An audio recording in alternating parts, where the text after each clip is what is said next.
speaking of the strength of like that tragedy is not going to overcome you, because I have overcome it. What advice do you have for someone who's listening? They don't quite know what to do with the emotions of something that happened in the past because you can't go back and change it. Yeah. So how do you move forward? I just said to God, I said, this song says that you love me and that you see me, but honestly, like, I do not feel that right now. That is not what I'm experiencing. How did you come across a relic of Saint Michael the Archangel? Like, yeah. What's the story here? Yeah, because you're like, he's an angel. He doesn't have a body. So there is...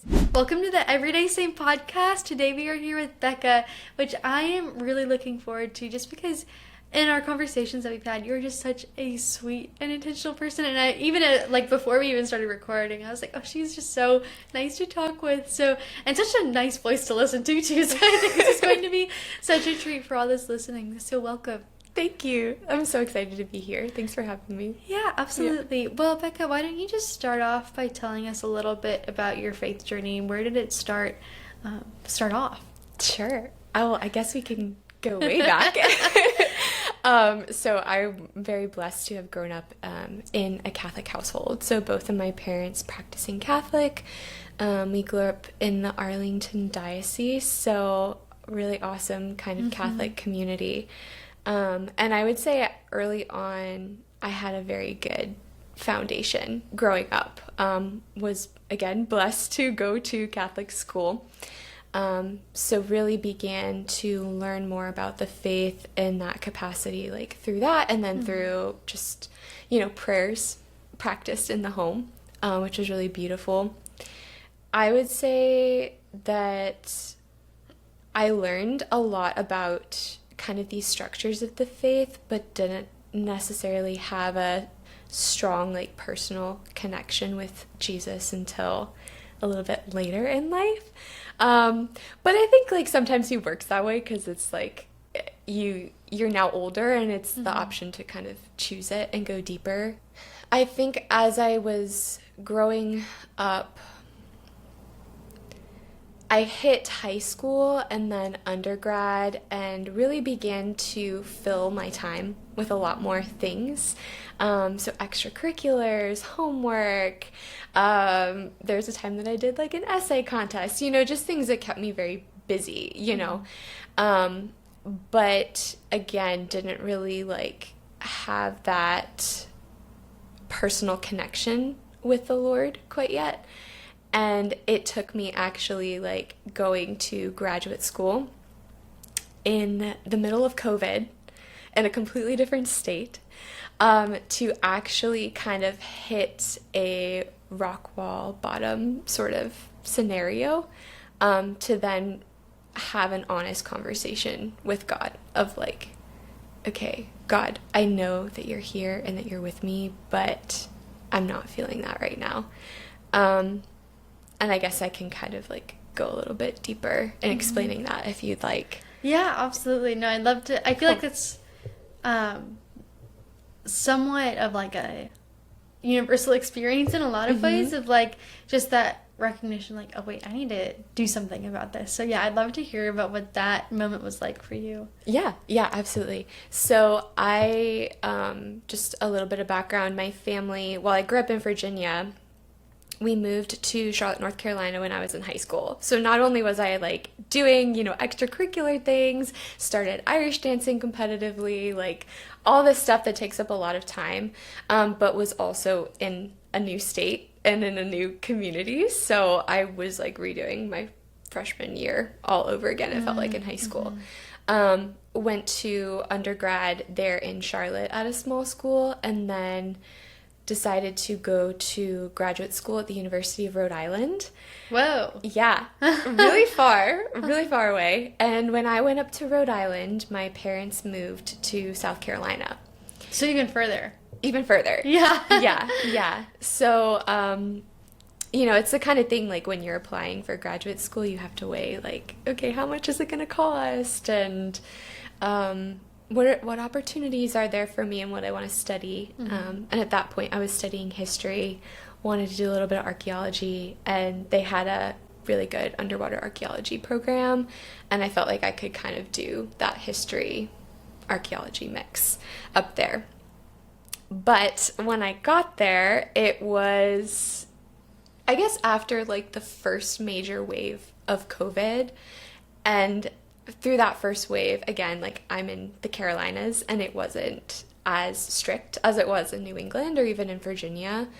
And when I got to Rhode Island that very first semester, I think I was a bit naive going in. I was like, oh, it'll be fine. I'll meet people. I'll grow my community gradually. Like, it'll be a little bit tough, but I'll have classes with people. It'll be fine. Mm-hmm.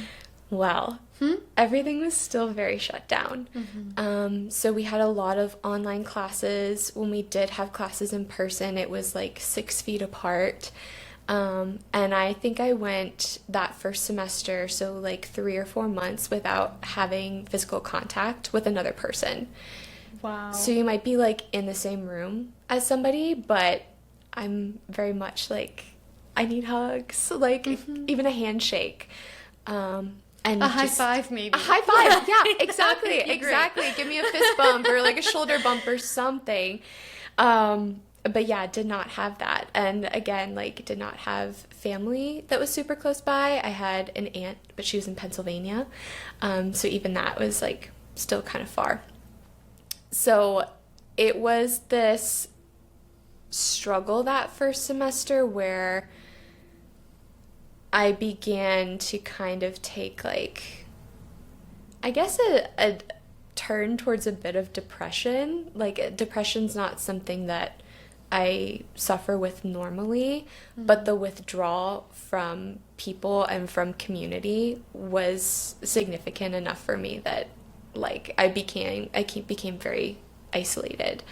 And of course, like, I think that year as well, I'm trying to remember my years, but I think it was the 2020 election was going on that year. So yeah, there's just so much. Yeah, you're getting all the input from that news. And so I remember hitting December, and I was in my room, like, doing some homework, and just had random music on in the background.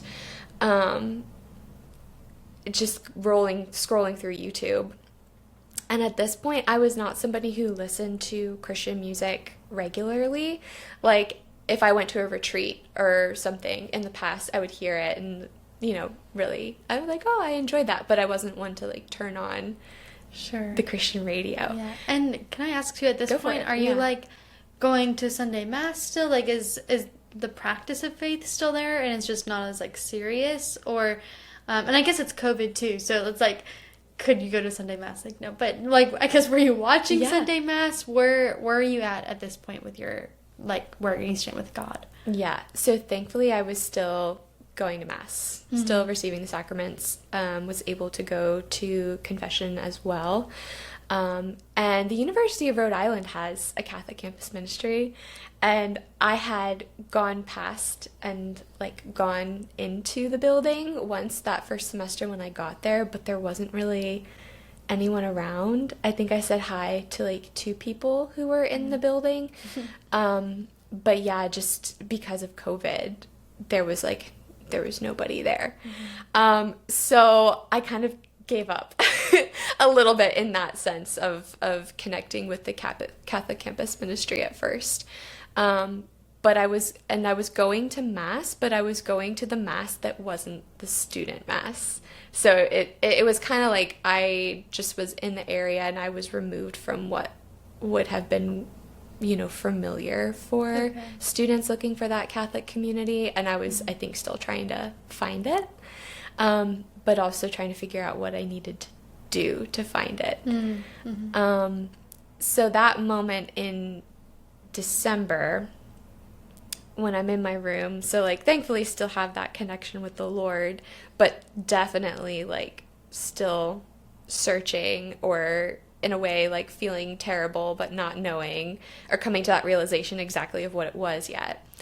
And I'm listening to music, and the next thing I know, Reckless Love comes on my playlist. And again, this was just random music, not necessarily Christian, but it was the one like next up on the queue or whatever that played automatically. And the lyrics of it caught me so much. So I actually stopped the homework that I was doing. And I remember sitting there at my desk, like listening to it, and I just began to cry because the words, like, no shadow you won't light up, no mountain you won't climb up coming after me. And it pulled at something in my heart that made me break down to a point where I actually spoke to the Lord very personally, and very directly. And that wasn't something that I necessarily had done a lot before. And if I had done it in the past, I didn't, like, I guess, receive response from him right away in that prayer, or it just wasn't habit. Like when I went to pray, it was like, okay, I'm going to pray the rosary, or let me say the prayers that my family does, sort of thing. So this was kind of new prayer for me. And I just said to God, I said, this song says that you love me and that you see me, but honestly, like, I do not feel that right now. That is not what I'm experiencing. And then this was a moment where I was like, oh, now I know what I need. I need community. I need people. I need community. So please, like, God, send me community.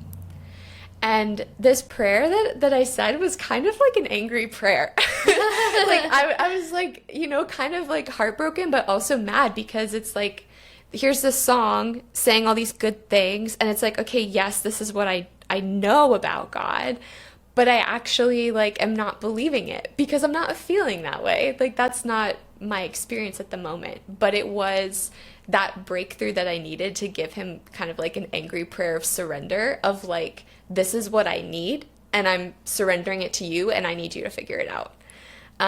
Because I told him at that point too, I was like, I'm done figuring it out. I'm done trying to, control, in a way, what that was going to look like, because all the choices that I was making, right, I wasn't choosing to go to the student mass.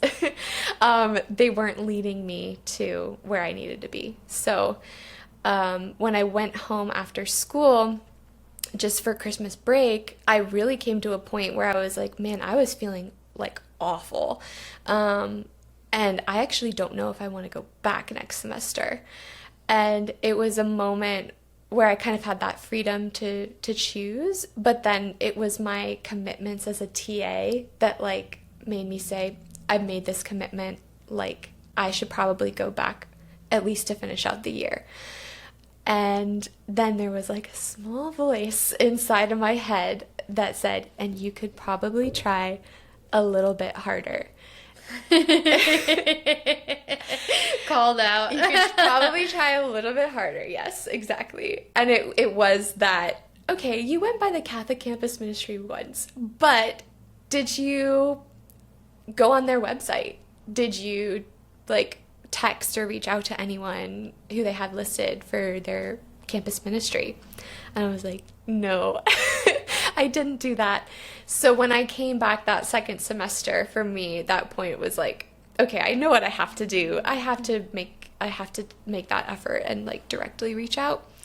And so when I went on the website, I was looking through the students that they had listed for kind of their board at the Catholic campus ministry, and they were all undergraduate students. And so I was like, well, okay, I'm a graduate student, so I don't want it to be, I don't want it to be awkward.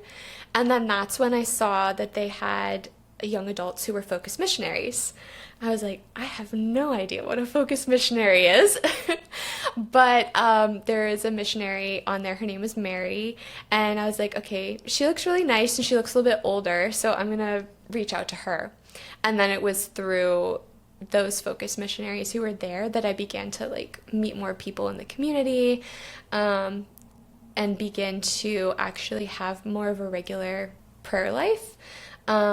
It was during that time too that I just got this inexplicable like desire to say the rosary every day. Like it was something that I wanted to do, and it seemed fun to me. Like I had, obviously prayed the rosary before coming up in a Catholic family, but it was just something new and different. And so my prayer began to be just like I would take 30 minutes to an hour in the morning before I'd go to classes, and I'd stop by the chapel and like be doing the rosary. But it wasn't just running through it. It ended up becoming more of like, I guess, meditative sort of prayer, just like being there in the chapel with Jesus. And that was a really really awesome step. And that was kind of the beginning of when I launched into like not only having community again and like good Catholic community, but then also just that personal, I guess, prayer relationship and journey. Yeah, which I love too that the rosary was part of that, because it's like this whole time you were praying for community. And so it's like, of course, like Our Lady's going to step into that and be like, hey, like I'm here too, like I can help with that. 'Cause she's such a girl's girl, right? Like, she is, yeah. And also like so much of the rosary is like focusing on the people aspect of it, and the people aspect of what were people thinking about when Jesus walked by them? What did that look like? The visitation is all about literally Mary going and visiting Elizabeth. And so I love that was like God was answering your prayer for community, both in the physical, like easy to see, here's focused missionaries that are going to like help you get on the right path, but also like in a spiritual level of, here's the community within the faith life that's going to help you get to me even more deeply, and like going to guide you to me. And of course, like we know, like we do just go to Jesus as well, but like to know that we have people who are coming with us. Even I wanted to mention this too. You literally brought a relic of Saint Michael the Archangel, like which I want you to explain, because people are probably like, a relic of Saint Michael, but not like that shows just the community aspect of the faith life and how important it is to have that community and not be in isolation when it comes to your faith, like to know that there's other people that are going to help guide you, like that we actually both need like community but also mentorship to like humble ourselves to be able to be open to receiving this friendship. Like it probably did take a little bit of humility to like put aside your efforts and like actually go and do something about it, or humility to realize like, oh, I'm actually, you're right, God, like I'm not doing enough in this component, and yes, I'm offering this up completely to you, whatever that looks like Lord, you take care of it, but you taking care of it also looks like you leading me to like do something about it, not to just like sit back and hope for the best, but to like actually do something and to be humble enough to like follow what God tells you to do. Yeah, because that's what I was doing before, is like I was kind of just sitting back. And he was like, okay, you need to this is a place you need to step in. I think one thing that was super powerful for me too was it took that time period of isolation and the lack of community that ended up being actually a gift for me moving into the next, year and a half that I was there at the university, because I knew what it was like to not have it, and now coming into it and having it, I was so grateful. And I think that gratitude helped me really like love people better, because I just was just like, you're a gift to me. Like you're literally a gift to me. Like you I don't know if you know or understand all of that, but it really was like that recognition of them being a gift. And it was during that time, talking about saints community, I discovered the Merciful Love consecration, which is based on a lot of Saint Teresa's writings and things. And one of the big points that she makes is like, or it's in the consecration, but it talks about consoling the heart of Jesus. And one of those first things is gratitude. But then also like asking to receive all of the love that God is just like constantly pouring out to people, but that people are like turning away from. So it's like we can console his heart too by like asking to receive that love that other people have denied. And for me at that point, I was like, oh my gosh, I'm so grateful for these people around me that when I'm reading this, I'm like, okay, Lord, not only I want to receive your love, but I want to give it back. Like I want to give it back to these people. Even if, whoever I'm talking to like said no to you originally. But yeah, I think that was a huge grace to just have those things overlap. Yeah. So it became a point in my life where I looked back and I began to realize that I can just see myself like walking forward, and Jesus was following me my whole life. And there were moments where I turned around and I waved at him and I said, oh, hey, how's it going? But this was like kind of a point where I began to recognize like, okay, he's been walking behind me the entire time, but now it's like, this is a moment where our relationship begins to change because it's like I'm choosing that more, and now we're walking together and I'm like looking at him and we're like face to face kind of in the journey. And of course there are still moments where I like am walking in front of him and I need to like turn around, reinvigorate my prayer life or whatever it might be. But he keeps sending me little reminders like this relic to kind of, I think, just say like, hey, I'm here, and let's add more people to your team. Yes, absolutely. Yeah. Well, and that's like the great thing about love when we think about it is like love overflows and it like makes life better. Like we actually know that which is love, and like that's the Lord.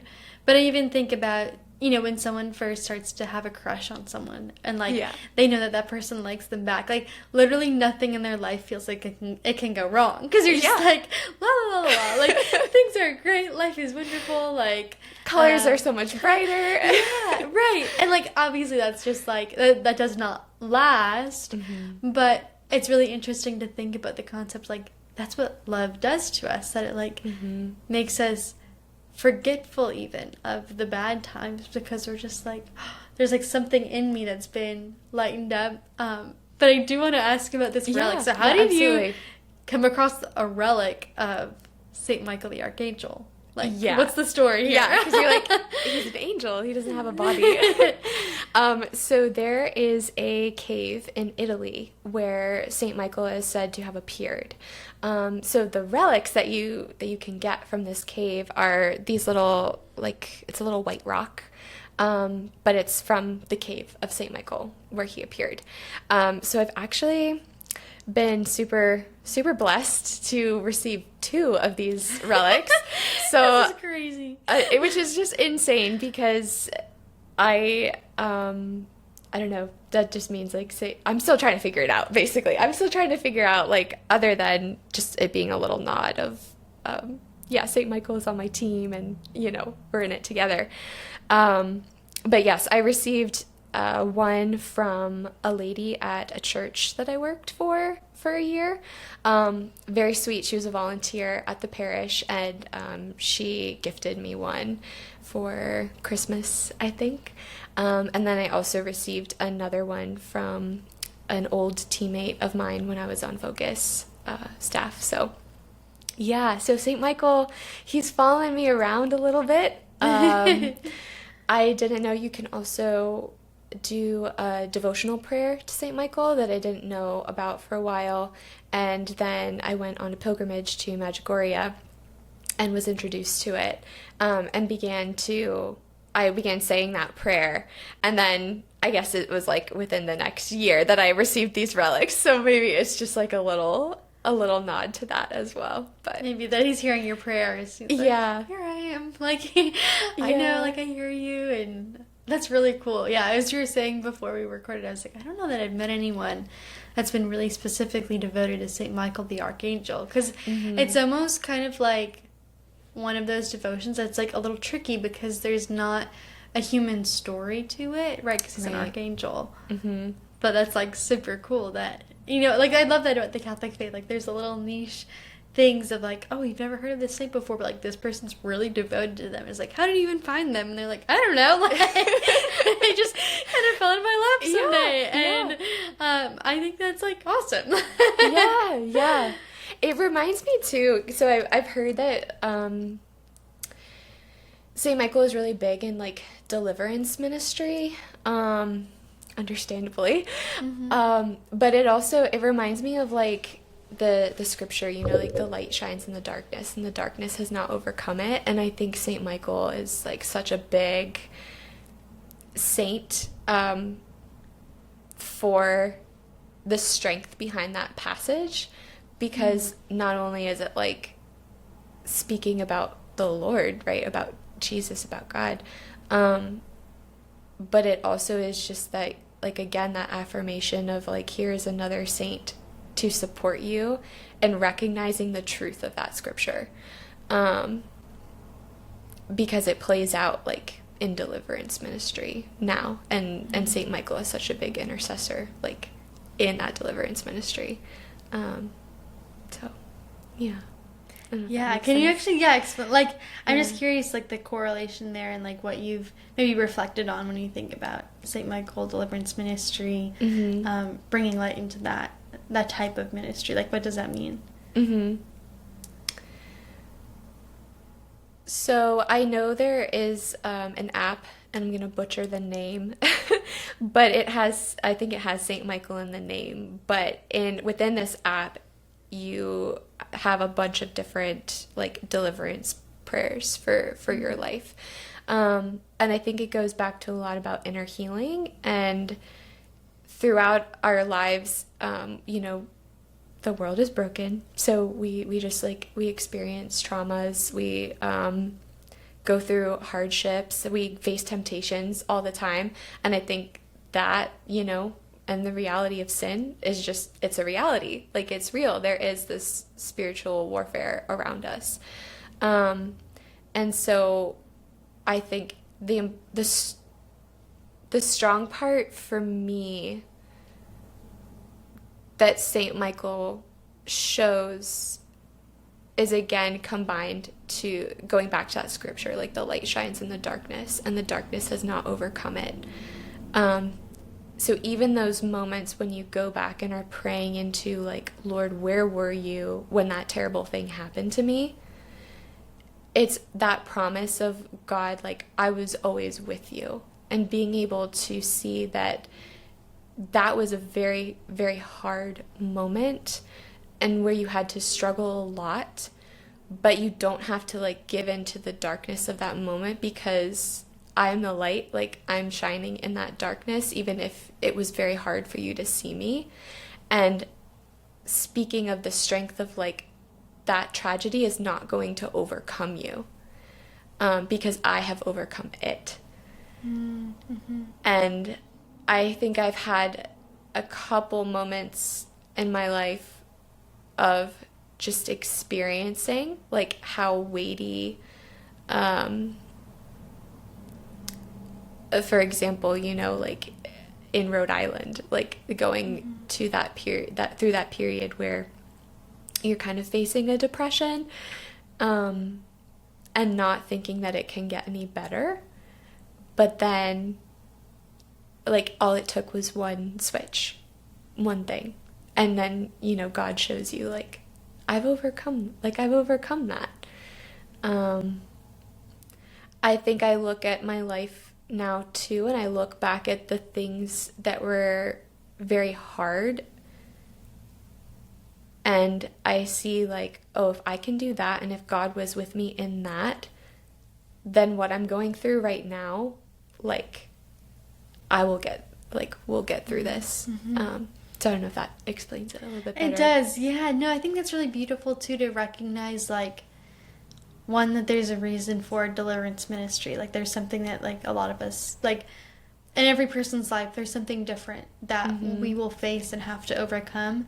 And so often, doesn't that, like, really become the thing that we're ministering to then in the future? Like, you see that so often, that when we allow God to work and we don't allow that trauma to overcome us because we know what has overcome it, that very thing that maybe brought us such sorrow is like becomes our life mission in some ways, or like gives us understanding that we never would have had. Kind of like you were mentioning with Rhode Island, like going forward, you were able to be so much more compassionate probably towards people because you came from a place of deeply understanding that loneliness and the isolation, and then being able to minister to people who are facing similar things. And like, don't we all feel those similar feelings in some capacity, and like wish we had a friend that we could talk to? And it's like, oh well, here, like God then can use that to help them overcome, and help them see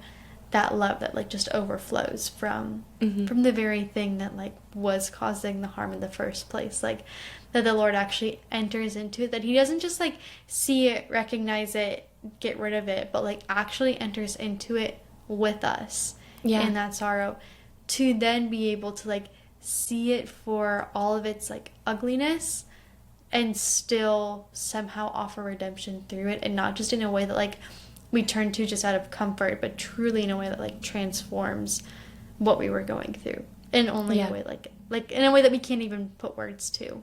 Yeah. It pulls me to when I was on my first year as a focus missionary. We had a very, very packed schedule. It was very full. And we had a lot of things kind of coming into the spring semester. We had a lot of things back to back. So with, focus, you get Seek in January.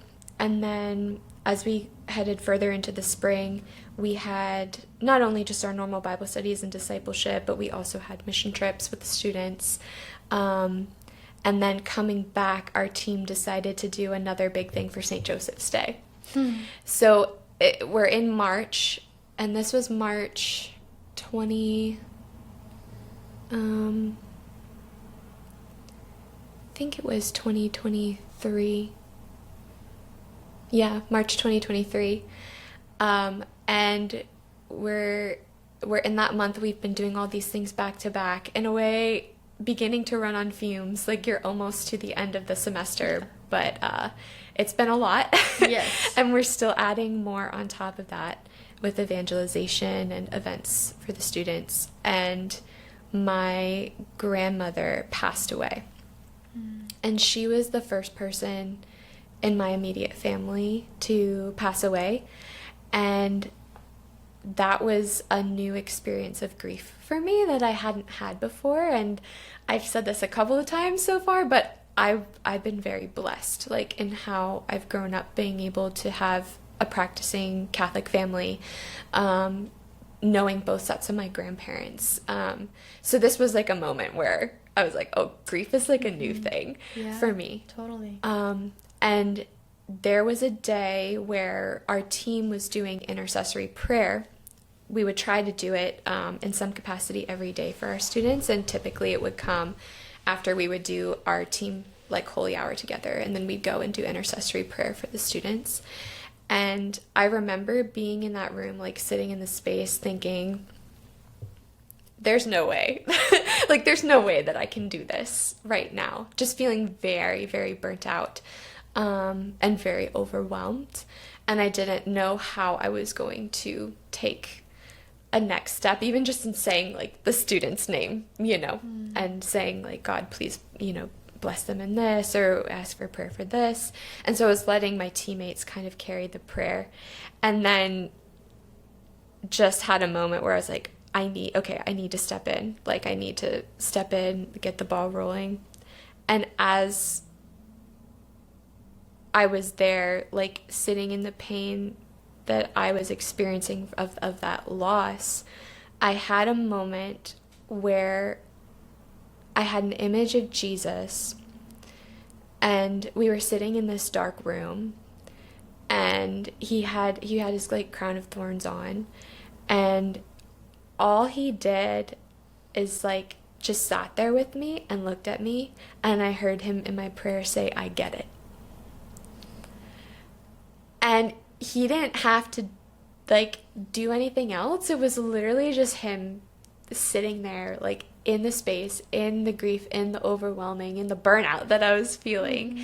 And it was just him saying that I get it. And I think that is like the point, that in the traumas or the tragedies that we might experience, that he is often there and he's not. We want to ask him why. And I think I go to that a lot. I ask, like, God, why did this happen? I want to understand it. And he's more interested in how we're feeling, what we're experiencing, and him making sure that we know that he's there and he gets it. And it was the grace of that moment in prayer that allowed me to, like, say the next student's name and then, you know, enter into, like, the actual intercessory prayer. But yeah, I guess that would be, like, the light in the darkness, like one light in the darkness moment that I experienced there. So. Oh my gosh. I literally could cry. Like, that is, like, the sweetest thing. Like, God is just so good to us in those moments, and it's like, there's just no words even for that sweetness and that love. Like, that speaks to the heart of so many people, of just, like, that I get it. Like, I'm here. Like, he's not just a God who we go to for answers, right? That's why we ask the why questions, because we want an answer. And so often there isn't an answer, or maybe it's that the answer itself doesn't really matter that much. Yeah. And, like, as you're saying, like, God, he cares about also the process, and he's not just there for the end result, right? Like, if that were true, we'd get nothing on this earth and only have heaven and hell, right? Like, that's the end result. But yet, for some reason, we serve a God who's also present on this side, who's also present in the day-to-day, who also makes himself known to us in daily mass, like, to go and receive, like, our daily bread, right? And that's just really striking to me, to, like, have that remembrance of we serve a God who became incarnate, right? Who sent his son for us, so that we know that he's here too. That, like, mercy itself has a face, and that which consoles us actually has a face that we can turn to and look to and be consoled by, not just for the sake of feeling better again, but just to actually get to know this thing called love and what that means. Yeah. And I think, like, for so many moments, and I felt this way, like, when I was a little kid, and learning about, you know, the terrible things that, like, people did to each other through time, as you start to learn about history, like learning about the Holocaust for the first time, and similar things like that. And you look at it and you're just like, how could, you know, your heart can't help but being broken, thinking, like, how could people ever do that, you know, to somebody else? And I think, like you said, like, having the face of Jesus and, like, his presence in the Eucharist to continue to, like, console us, like, even amidst the brokenness of the world, is so important. And that's so why we need him every single week. Yeah. But right? Oh, wow. Yeah, I'm going to have to think about that story for a long time. I think, like, I'm going to pray about that, because that is just so sweet. And, you know, we're, like, almost to the end of this podcast, and, like, you have hardly gotten through your faith journey. But there's just been so much that I've been captivated by in the little stories along the way, and just seeing how that comes together. I do want to just maybe kind of, like, wrap up that idea of deliverance and what that looks like, just because I know we kind of, like, talked about that earlier. Like, that seems to be, like, somewhat significant in your faith journey.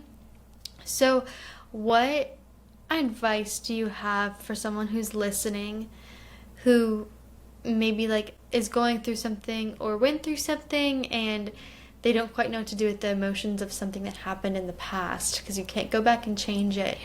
So how do you move forward? That's such a good question. The first thing that immediately popped into my mind was go to Mary. The first time that I went on a pilgrimage to Medjugorje, I don't know if anyone's familiar with that, but it's a location in Bosnia and Herzegovina where they are having Marian apparitions since like the 1980s. The first time that I went on a pilgrimage there, looking back on it now, I can see that there were so many graces there for me that were just helping me how to learn and walk through dealing with grief. Mm-hmm. And it was very emotional. There were a lot of emotions that I didn't understand, that I was overwhelmed by. But through that experience of like going on that pilgrimage and literally just going to her and like sitting with her in prayer and adoration and the different spots that they had adoration there, climbing the mountains, where she appeared and stuff.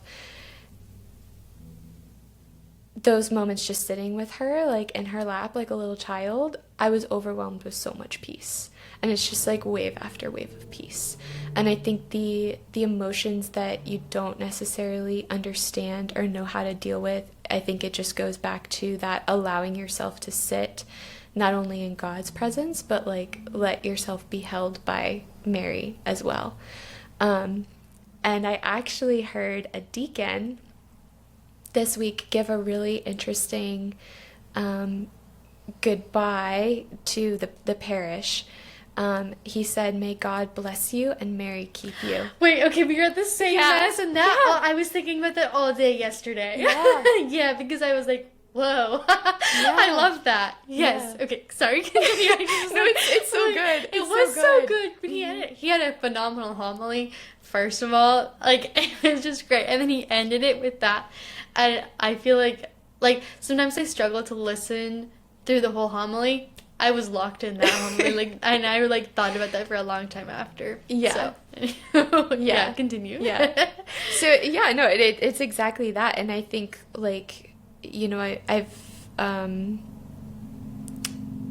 had just some training through the Encounter School of Ministries and praying for inner healing, and a lot of the times it really just does go back to that moment of asking God to, enter into that space with you and to show you where he was in that moment.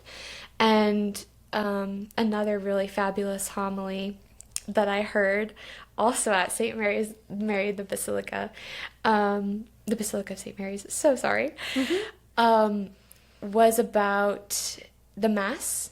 It was during their Lenten retreat, and about taking everything to Jesus in the Mass.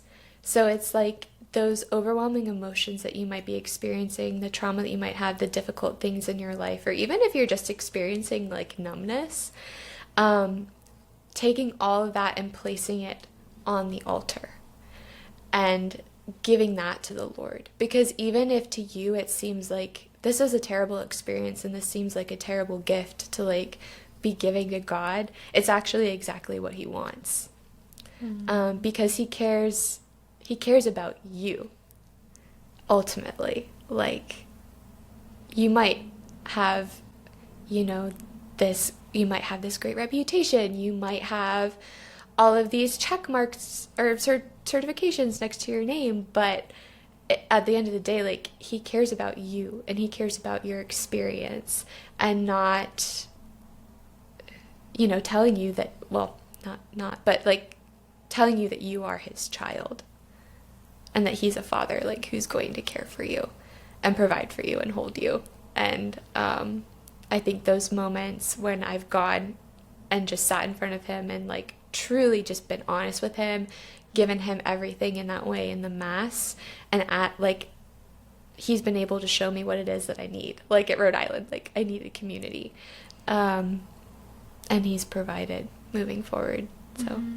Yeah, I think something I've picked up on as you've been sharing bits and pieces of your story is the importance of honesty with God. Yes. Right, because that's where it started in your room in grad school, was being totally honest with how you felt towards God and towards the situations in your life, and to keep coming back to God with that honesty. And you can only come to something with honesty when you trust what that is and what you're speaking to.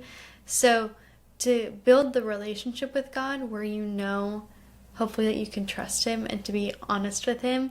Or maybe the honesty comes first at times too. Like, I have nowhere else to turn.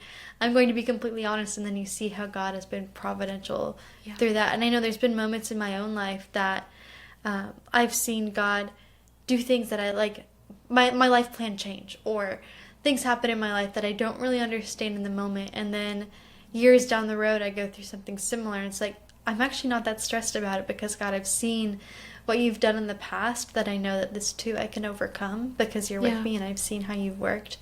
And to have the honesty to go in front of him. And I think that's why, like, the Eucharist helps so much. And sometimes Our Lady also helps with that. Like, think about, they probably had some pretty honest conversations with each other all the time. Like, they spent so much time together, Jesus and Mary, that she, like, was probably the best. She's like the best school to go to in learning how to listen to God. Like, she spent her whole life doing it. So to go and ask her too, especially when sometimes going before God seems intimidating or you don't know what to say. I've had someone describe it. It's like if you were like having a really awful day, your room's a mess, your hair's a mess, you haven't like gotten out of your pajamas, and you know that God is in the living room. Like, you know that he's sitting there, he's waiting, he's patient, he's fine waiting. But like, you're in here as a mess and you can't quite get yourself to like go out to the living room.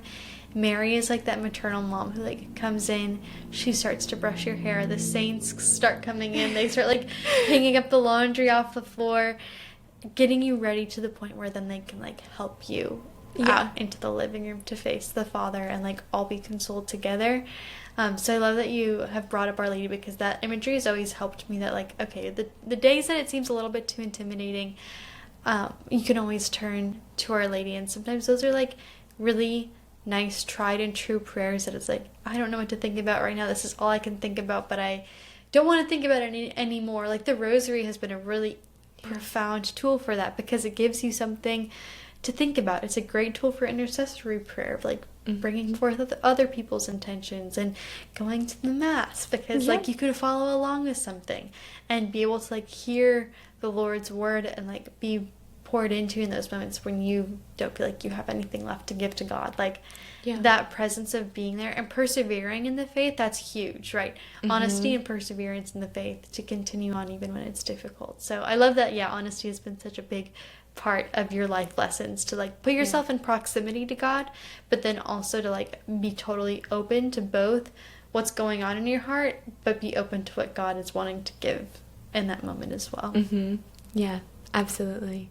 And it is, like if you find yourself in that place where, you know, I love that example that you shared of the bedroom and everything, because it does describe, when we go through something really hard, it's like you might just be feeling numb or uninterested, or just hair's messy, like you were saying. And again, it is like you mentioned, just taking the time to like put yourself, like,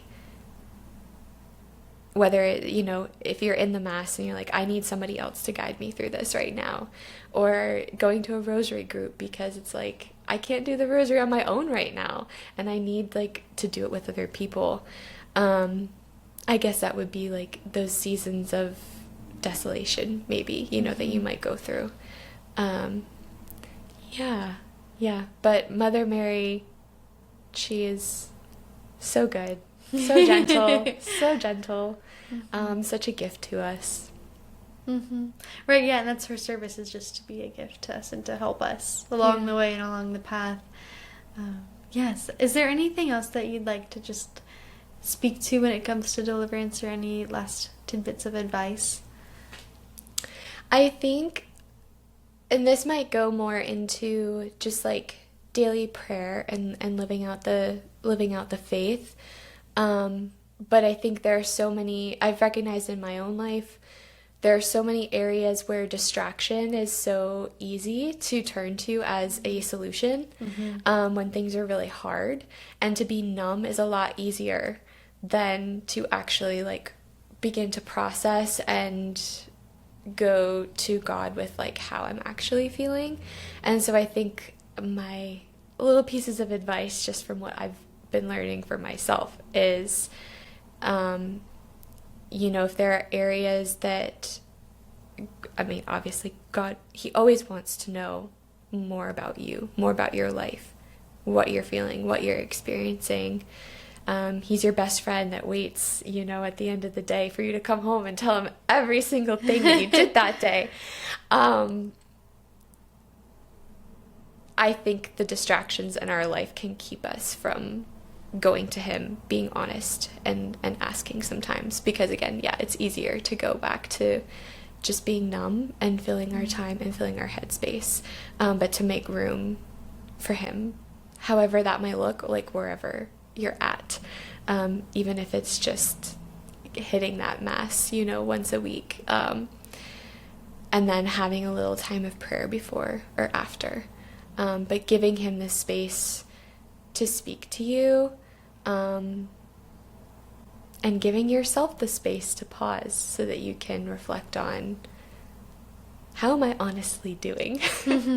And what do I need to bring to you, Lord? What do I need to ask you for? Who are the people in my life that you want me to pray for? So I think that would be like one piece of advice. So just, if there are places where there's distraction, become aware of them, and then ask the question, what am I distracting myself from? Because ultimately that'll kind of bring you, I think, to the root of, that's why I'm going to this, because I'm scared of X, Y, and Z, or because I was hurt by, that person or that conversation. Yeah, which is hard to do sometimes, to be that totally honest. But even great philosophers will say the unexamined life is not worth living. Yeah. And that's pretty profound when you think about it. It's actually we're supposed to be in a state of examination continuously. And I think that's, for me, why confession is really powerful, because it gives me the opportunity to really think about my day-to-day life. And I actually, for Lent this year, one of my practices is that I wanted to go to confession every single week. Beautiful. And which I was this is kind of intense, because it's not like there was a mortal sin weighing on my heart that's I have to go. It's just putting myself in proximity to God's mercy and learning what that looks like.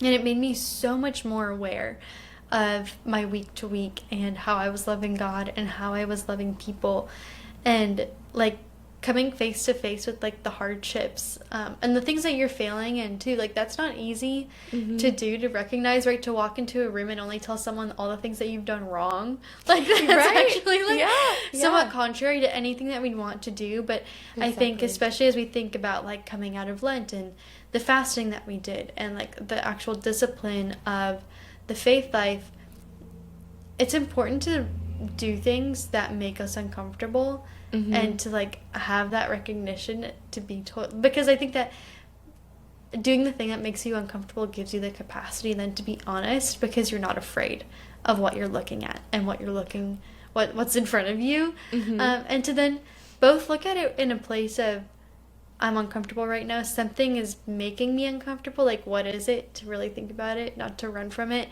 And in fact, I was in confession and was talking to the priest about something, mostly about, actually it was multitasking. I'll tell you all what I confessed, okay? Here you go. Here's the real tea. I was telling you about how I was really struggling with multitasking, because sometimes I have little admin jobs and things that are really mundane and boring, and it's it doesn't require my whole attention, really. I could probably be talking to you right now and doing it if I really wanted to. And so I was I would put on a show or a podcast and listen to it, and I realized I was actually making myself super overwhelmed for no reason, even though the task itself was really boring. Because I was trying to make it exciting, I was actually overwhelming myself, and also then kind of just this overstimulation, and then I wasn't living the life, I wasn't being totally present to the task that I was actually doing. I was okay, I actually need to confess this, because I'm not allowing God to be present in the mundane things too, and to do a really good job at the things that I'm working at, because I'm multitasking. So anywho, I was thinking about all that, told the priest in confession, and he was well, what are you running from? Are you running from something? And it's still something that I'm thinking about. Like, nothing honestly came to mind in that specific moment of, like, it's this specific thing that I'm running from.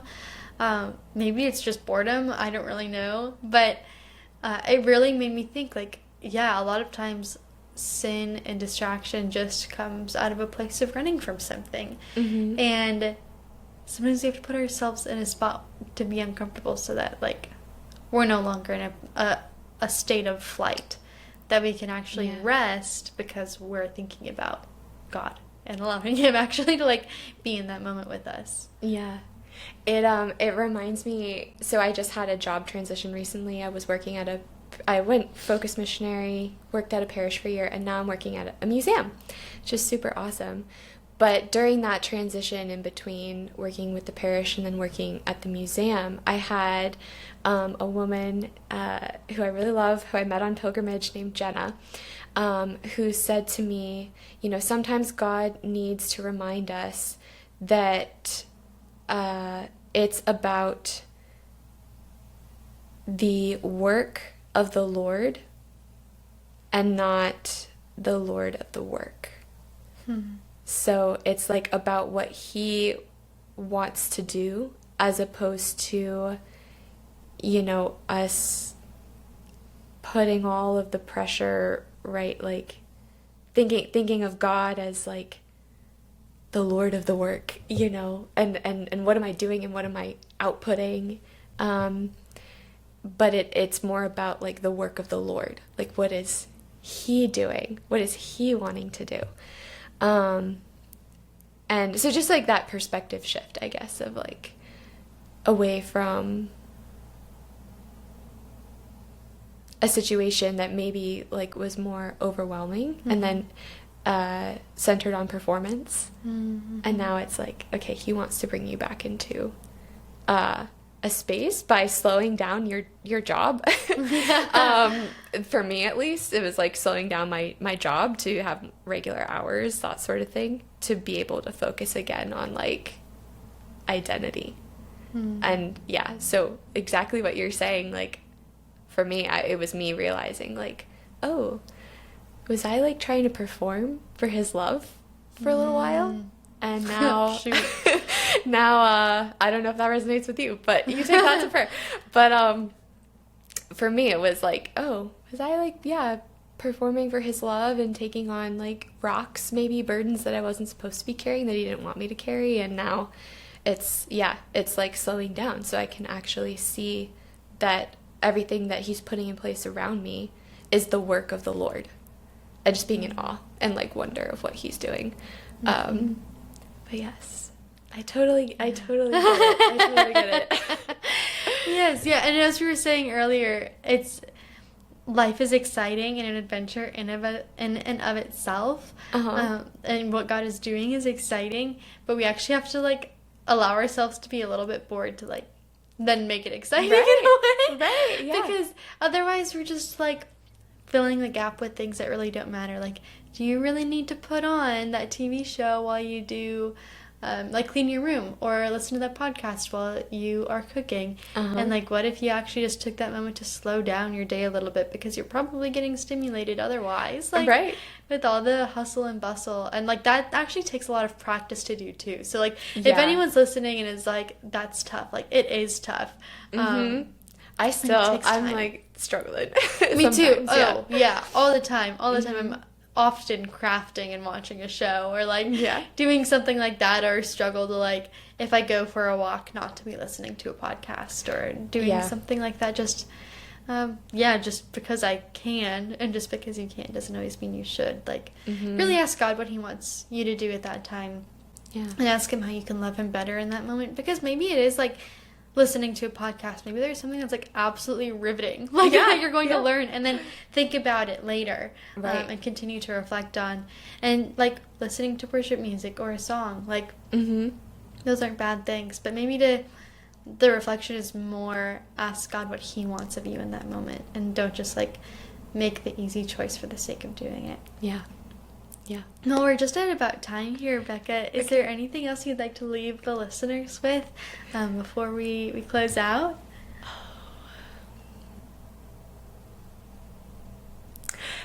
I think the only thing that's coming to my mind is like, I guess just, yeah, encouragement. Like, look for God's love in your life because He's pouring it out.